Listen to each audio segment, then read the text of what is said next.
Hi, my name is Matthew Nichols, and I am the percussion instructor here at Florida Atlantic University.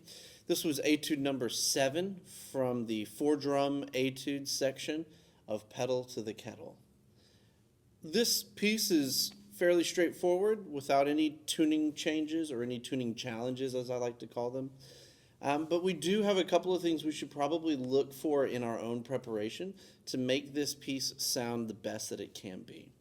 The first thing, as I always recommend, trying to find a way to sit down to free up the bottom half of your body to be able to support without being at an inappropriate height for the instrument. Some people are much taller than the drums, and so they play with their arms extended, whereas some people may be a little bit shorter and won't have the proper height that way. When we sit, we're able to level the playing field in that way and find the proper height to get a good sound from a good technique. So if you don't have access to a stool, you can always try to borrow one, a bar stool, something that's between 32 and 36 inches high, or getting an adjustable seat as well. Once you've done that, you want to set up the drums so that as you are preparing to play the middle two drums, you're able to swivel your body to the proper playing zone on the bottom two drums. A lot of times we pull our hands in and bring the drums close, and we have to do something like this where all of a sudden we're changing our technique to play the outside drums, when in reality we shouldn't have to change anything to play the outside drums. They should just happen pretty naturally.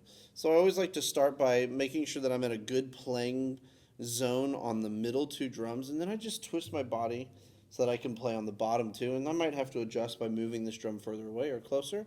And then I do the same thing on the top. All I'm doing is just twisting my upper body to do this.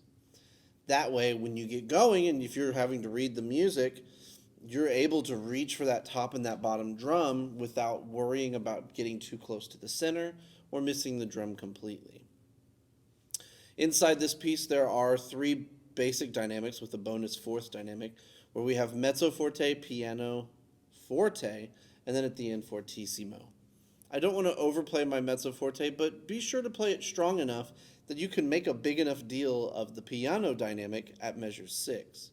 So make sure you're performing with a comfortable sound at the very beginning. On timpani, we want to make sure that we're not playing too down heavy, like we would play on maybe a drum set or some tom-toms. So utilize the rebound to get yourself a good tone, a good sound out of the instrument at a mezzo forte, and then really enjoy and relax at measure 6 to play soft. The speed of your hands should be fast enough to fill the drum with sound, but don't overdo these rolls so that they become too energetic. I found myself wanting to relax a little bit on measure 6 and 7. And then at measure 10, when we're playing on the high drum, I needed to move my hands a little faster so that it would be a smoother connected roll. Now you'll get to the crescendo at 13, and we want to start bringing out the accents because you're going to have a few more of those over the next 8 bars. So definitely make sure you have a difference between your non-accented and your accented notes throughout this section. And as you play through some of these passages that, like measure 15, where you just need to move from the bottom to the top, rehearse that measure by itself and first play it on one drum and just go 1E and a 2E and a 3E and a 4. And when you feel like you can play that rhythm smoothly on one drum, then try to keep the smoothness in your hands while twisting your upper body to move between the different drums. Then you'll exaggerate the accents at measures 18 and 19, and then wait to save that crescendo at measure 21 until the triplets. We want to crescendo our rolls, but in reality, we're not given that instruction until the triplet leading into the next measure at measure 22. And then, as the composer mentions, be careful that your dotted 8th, 16th rhythms are as exact as possible. 27 was where it really happens. I like to start with just a 16th note metronome, giving me all of those 16th notes, and think 1E and a 2E and a 3E and a 4E and a 1, and put that metronome on and just play 1 and 3, 1, 2, 3, playing through that rhythm. And then, as you speed it up, you need to memorize the feeling of displacing that note to the last 16th note. Because at 116 beats per minute, it's going to be quicker than maybe what you want to hear on a metronome playing 16th notes. But once you get comfortable with that, you'll notice that it feels more natural to put the space that you need as opposed to what the composer mentions, which is swinging the figure by making them too close together. Da da da da da da da da. We went da da da da da da da da da.